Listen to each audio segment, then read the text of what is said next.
Hey, how's it going? This is Quincy Brennan, your Texas cannabis attorney, coming at you today with the defense side. As always, please read the disclaimer down below. It's in the little doobly-doo. This is not legal advice. I am not your attorney, and this is for entertainment and educational purposes only, okay? So today, what are we talking about? Today, we're talking about what is a usable amount. Now, the issue with that is it depends on person to person.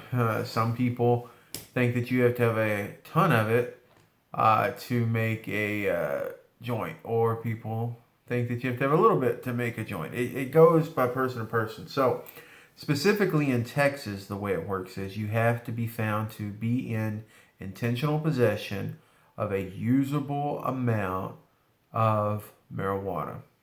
Now, what is a usable amount per se?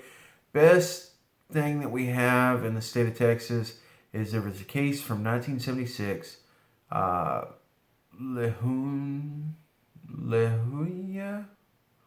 I probably butchered that. It looks like Lejeune. So that case indicated that 7.7 grams was a usable amount. That's kind of like a bright line test that you want to use when you're looking at cases. That's what I use. Like, well, first off, are we at the 7.7 gram mark? Where do we go from there? How does that help us determine what we're looking at? But in the state of Texas, generally speaking, there have been juries that have taken amounts lower than that and used that as usable. Because this is a question of fact for the trier of fact.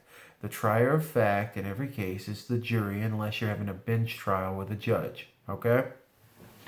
What their job is to specifically is to come in, weigh the facts, weigh the evidence, hear the arguments, and then they make a decision as to guilt or innocence. And then later on, they make a decision as to punishment.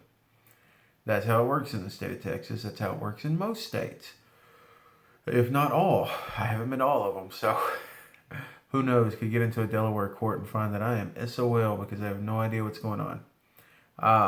But no, that's what it is. A usable amount is determined by the trier of fact. The bright line is to think about 7.7 grams as kind of it's the bare minimum.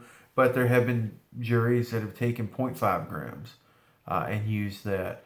Down in the description, we have the information over the statute that describes possession of marijuana, as well as the information for how to find the case if you want to read it. As always, if you find yourself in legal trouble and you need an attorney, feel free to give us a call. Down below is a link for booking us on Facebook so that we can set up a free consultation. Your first consultation with me is free, and we can talk about your case and I can tell you what I can do. Now, I have got a few questions that have been emailed to me asking. I am in the region north of Dallas, so pretty much Dallas and all surrounding counties I'll conceivably go out to cover.